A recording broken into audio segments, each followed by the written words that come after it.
John is very loyal. Brilliant. John's a lot of fun. Extremely humorous. Very creative. John, I think, is a phenom. He's just extraordinarily talented and admired.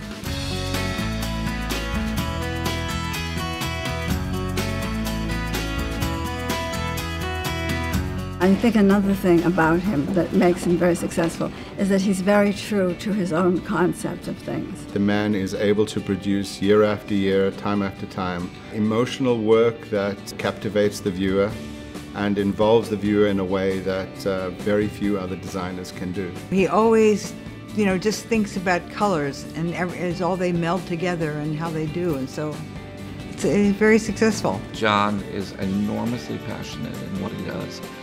And, it really shows in all of his work.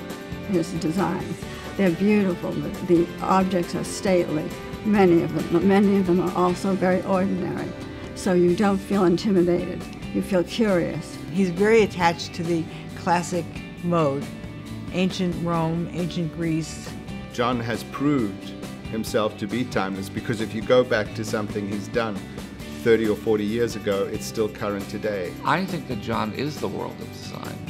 There's nobody that comes close to him in terms of vision, nobody as good as him, and he creates these very unique visual narratives. My first impression of John was perhaps that he was the biggest snob I've ever met. We showed him some incredibly brightly colored yellow samples, and he told me that he did not decorate in rancid butter. I was surprised how easy he was to work with. I expected him to be a prima donna, but he wasn't. He was so open to new ideas. We looked at John's products and his textiles, and there's usually an ombre, a softness to it, a hardness to it. Very, very hard to kind of really coordinate. And he does it without missing a beat.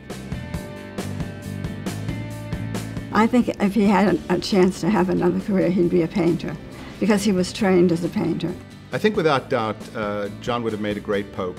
He would have revolutionized the Catholic Church, liberalized a lot of its philosophies, and had great fun with its collection of art. And I think he'd be a professor of architecture at Yale. Rome. I described him as Rome. He studied there. He comes from a very Italian family. I think all of Italy is embodied in him in some way. Venice is John's town. The buildings and the colors, the river, the taupes and the sunset colors and the pastels, that's what John would be if he could be a city. He'd be Rome. He's not afraid of things falling down, being slightly crumpled and ruined. My first impulse would be Rome. John worked in Rome. John made extraordinary references to Italy and Rome, from the Palladian-styled architecture to the Pantheon and all of the beautiful gardens in Rome. John has an incredible sense of humor. He can keep a group of people entertained for hours. He's a lot of fun. He has a wicked sense of humor.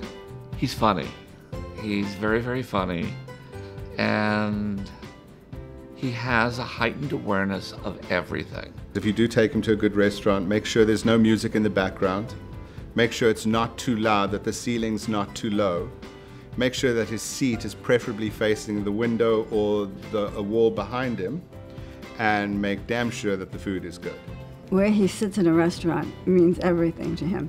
Noise is abhorrent.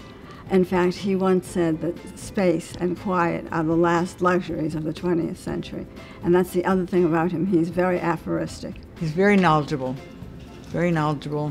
And he's interested in people and he's interested in other things. He knows about gardening, he knows about food, he knows about wine. And he's not pretentious about it. It's just so much a part of him that makes being with him fun too.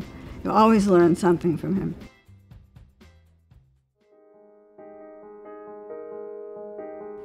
I think a lot of people don't know that John's very generous. When I was diagnosed with Parkinson's, I went out to see him with my husband, and I immediately fell on his beautiful terrazzo floor. And when he leaned down to pick me up, he was crying. And I was so touched by that he could show that emotion. So very few people know how sensitive he is. He is kind and loyal in addition to being the genius that he is. I don't think everyone appreciates John for that part of his personality. He's contributed something of beauty to this world. His philosophy has been peace and quiet and space and dignity. And do have these clear images of these visual narratives that John put together. And that's kind of great. All of this, John, thank you, because it was an amazing ride, an amazing experience, and I was so fortunate to be exposed to you and that world.